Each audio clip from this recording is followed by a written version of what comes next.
ఇక అటల్ పెన్షన్ యోజన గురించి ఇంకొక వీడియోతో మీ ముందుకొచ్చానండి. అంటే మనకి ఏజ్ 60 దాటిన తర్వాత 5,000 పెన్షన్ అన్నమాట ఇది. అంటే 8.5 లక్షల కార్పస్ అటల్ పెన్షన్‌లో చేరుతారా? ఇక అటల్ పెన్షన్ గురించి మనం తెలుసుకుందాం. ఇంటర్నెట్ డిస్క్ సాధారణంగా ఉద్యోగులకు పదవీ విరమణ తర్వాత పెన్షన్ అందుతోంది. దీంతో వారి విరమణ తర్వాత జీవితం సాఫీగా సాగిపోతుంది. అదే అసంఘటిత రంగంలో పనిచేసే కార్మికులకు అటువంటి సౌకర్యాలేవి వీరికి కూడా ప్రభుత్వ ఉద్యోగుల్లోనే 60 ఏళ్ళు దాటాక పెన్షన్ అందాలనే ఉద్దేశంతో కేంద్ర ప్రభుత్వం సారీ అటల్ పెన్షన్ యోజన పథకాన్ని తీసుకొచ్చింది. ఇప్పటి వరకు 9 కోట్ల మంది చందాదారులు ఈ పథకాన్ని ఎంపిక చేసుకున్నారు. ఇందులో ఎలా నెలకి ఎంత జమ చేయాలి? ప్రభుత్వం తీసుకొచ్చిన వివిధ సామాజిక భద్రతా పథకాల్లో అటల్ పెన్షన్ యోజన ఒకటి. 2015 బడ్జెట్లో దీన్ని ప్రకటించారు. అయితే ఇక దీన్ని రెగ్యులేట్ చేయడానికి కనుక ఆధారిత దీన్ని నిర్వహిస్తుంది. తక్కువ ఆదాయం కలిగిన అసంఘటిత కార్మికులకు పింఛన్ ప్రయోజనాలను కల్పించడం దీని ముఖ్య ఉద్దేశం. ఈ పథకంలో చేరిన వారు 60 ఏళ్ల తర్వాత వారి అనుగుణంగా నిర్ణీత మొత్తాన్ని ప్రతి నెల పెన్షన్ రూపంలో అందుతుంది. మొత్తం 1000 నుంచి వరకు మనం ఉంటుందన్నమాట. 1000 రూపాయల నుంచి మనము దీనికి అంటే ఈ స్కీమ్లో చేరొచ్చు. పెన్షన్ సమయంలో భర్త చనిపోతే భార్యకు ఆమె మరణాంతరం ఆ కార్పస్ను నామినీ చేయబడుతుంది. దీనికి అర్హత అంటే ఏంటి అనేది చూద్దాం. దీనికి 18 నుంచి 40 ఏళ్ల సంవత్సరాల మధ్య వయసున్న వ్యక్తులు ఈ పథకంలో చేరొచ్చు. పోస్ట్ ఆఫీస్ ఏదైనా ప్రభుత్వ రంగ బ్యాంకుల్లో పొదుపు ఖాతా కలిగి ఉండాలి.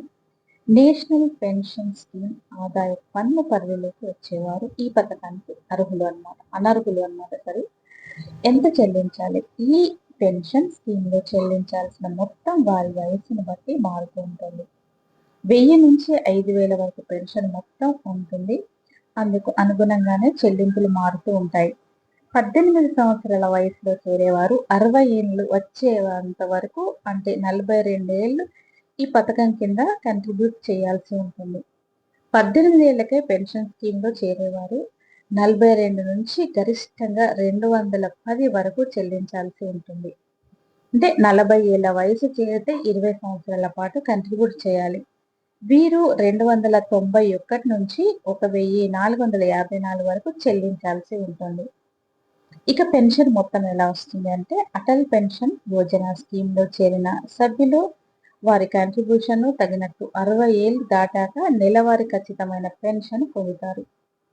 నెల చేసే కాంట్రిబ్యూషన్ అనుసరించి 1000 నుంచి 2000, 3000, 4000, 5000 వరకు పెన్షన్ అందుతుంది.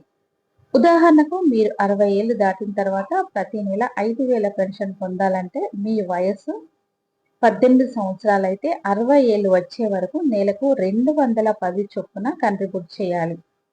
అంటే 210 పే చేస్తే సరిపోతుంది. అదే మీరు 40 ఏళ్ళు వచ్చాక ఈ పథకంలో జాయిన్ అవుతే కనుక 20 ఏళ్ల పాటు నెలకు 1,454 రూపాయలు పెట్టుబడిగా పెట్టాలి.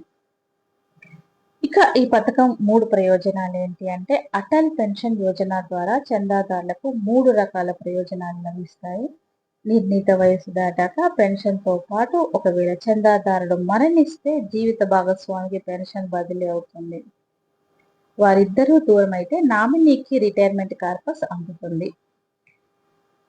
1000 పెన్షన్ ఎంచుకుంటే 1.7 లక్షలు, 2000 పెన్షన్ పెట్టుకుంటే 3.4 లక్షలు, 5,000కు 8.5 లక్షల కార్పస్గా నిర్ణయిస్తారు. దీనికి అప్లికేషన్ ఎలా పెట్టుకోవాలంటే అన్ని జాతీయ బ్యాంకులతో పాటు పోస్ట్ ఆఫీస్ ద్వారా ఈ పథకంలో చేరొచ్చు. ఆన్లైన్ లేదా ఆఫ్లైన్లో దరఖాస్తు చేసుకోవచ్చు. ఆఫ్లైన్లో అయితే బ్యాంక్ శాఖకు వెళ్ళి రిజిస్ట్రేషన్ ఫామ్లోని అన్ని వివరాలు పొందుపరిస్తే అవసరమైన పత్రాలు సమర్పించాలి. ఆన్లైన్లో అయితే బ్యాంక్ మొబైల్ యాప్ ఈఎన్పిఎస్ పోర్టల్ ద్వారా దరఖాస్తు చేసుకోవచ్చు. Aadhaar card, saving bank account వివరాలు, మొబైల్ నంబర్, వయస్సు ధృవీకరణ పత్రము, కేవైసీ డాక్యుమెంట్ అవసరం అవుతాయి. ఇక ఆటో డెబిట్ సదుపాయం. ఈ పథకం కింద చేరిన సభ్యులు తమ బ్యాంకు ఖాతాను కంట్రిబ్యూట్ ఖాతాలో లింక్ చేసి నెలవారీ నేరుగా డెబిట్ చేసే విధంగా ఈ బ్యాంకుకు అనుమతి ఇవ్వచ్చు. దీనికోసం ప్రతి నెల తమ బ్యాంకు ఖాతాలో తగినన్ని బ్యాలెన్స్ నిర్వహించాల్సి ఉంటుంది, లేదంటే పెనాల్టీ చెల్లించాల్సి ఉంటుంది. నెలకు 100 చెల్లించేవారు ₹1 పెనాల్టీ కట్టాల్సి ఉంటుంది. అలాగే నెలకు ఒక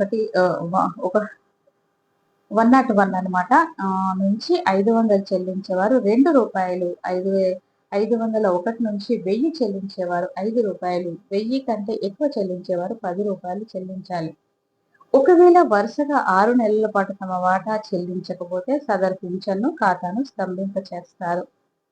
అదేవిధంగా 12 నెలల పాటు చెల్లించనట్లయితే ఆ ఖాతాను డీయాక్టివేట్ చేసేస్తారనమాట.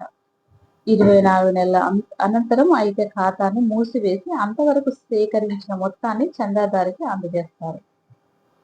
ఈ స్కీమ్ లో ప్రవేశించే సమయంలో తక్కువ చెల్లింపులు చేసినప్పటికీ భవిష్యత్తులో పెన్షన్ మొత్తాన్ని పెంచుకోవాలనుకునే వారు కంట్రిబ్యూషన్ పెంచుకునే వెసులుబాటు కూడా ఉంది. అలాగే తగ్గించుకునే ఆప్షన్ కూడా ఉంటుంది. అంటే ఏడాదికి ఒకసారి మాత్రమే ఈ సదుపాయం అందుబాటులో ఉంటుంది. ఇక మధ్యలో కనుక అంటే మీరు దాన్ని వద్దు అనుకొని బయటకి నిష్క్రమణ చేసుకుంటే కనుక అప్పుడు మనకి ఏమవుతుంది అంటే 60 ఏళ్లకు ముందే పెన్షన్ పథకం నుంచి స్వచ్ఛందంగా వైదొలగొచ్చు. అయితే అప్పటి వరకు కంట్రిబ్యూషన్ చేసిన మొత్తంపై వచ్చిన రాబడిపై వర్తించే ఛార్జీలను తీసివేసి మిగిలిన మొత్తాన్ని మాత్రమే చెల్లిస్తారు. ఒకవేళ పాలసీ తీసుకున్న వ్యక్తి అనారోగ్యం బారిన పడినప్పుడైతే పథకం నుంచి అంటే చనిపోయినా కానీ లేదు అని అంటే మధ్యలో తను కట్టలేకపోతే కనుక ఇక్కడ నుంచి మనం బయటికి రావచ్చు. కొన్ని నిర్దిష్ట అనారోగ్యాలకు కొన్ని ప్రత్యేక పరిస్థితుల్లోనూ మాత్రమే ఈ ఆప్షన్ అందుబాటులో ఉంటుంది. ఒకవేళ ప్రభుత్వ నియమాల ప్రకారం నిర్దిష్ట అనారోగ్యం బారిన పడి పెన్షన్ పథకం నుంచి వైదొలగాలనుకుంటే అర్హుడైన వ్యక్తి చేసే ప్రభుత్వ కంట్రిబ్యూషన్ దానిపై రావాల్సిన వడ్డీ సహా మొత్తం చెల్లిస్తారు.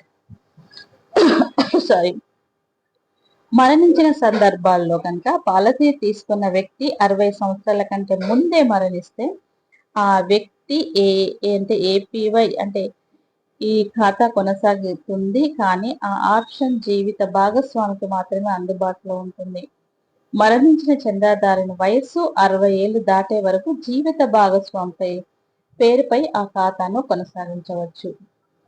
వయసు పరిమితి దాటిన తర్వాత నుంచి మరణం వరకు పెన్షన్ పొందొచ్చు. అదే ఆ ఖాతాను మూసివేయాలనుకుంటే ఏపీవై ఖాతా తీసుకున్న వ్యక్తి పెట్టిన పెట్టుబడిపై వచ్చే వడ్డీ సహా ఏక మొత్తంలో భాగస్వామికి చెల్లిస్తారు. ఒకవేళ మరణించిన వ్యక్తికి వివాహం కాకపోయినా జీవిత భాగస్వామి నుంచి చట్టబద్ధంగా విడిపోయినా లేదా మరణించిన ఈ ప్రయోజనాలను నామినీకి అందజేస్తారు. ఇది అన్నమాట ఈ అంటే 60 ఏళ్ల తర్వాత పెన్షన్ కావాలి అనుకునే వాళ్ళు 18 ఏళ్ల నుంచి మొదలు పెట్టచ్చు, లేదు అంటే 40 ఏళ్ల నుంచి కూడా మొదలు పెట్టచ్చు. అన్ని డీటెయిల్గా వివరాలు మీకు ఇప్పుడు చదివి వినిపించాను కదా. ఇది అన్నమాట దీనికి సంబంధించిన అటల్ పెన్షన్ యోజనకు సంబంధించిన స్కీము. తప్పకుండా ఇందులో జాయిన్ అవ్వండి.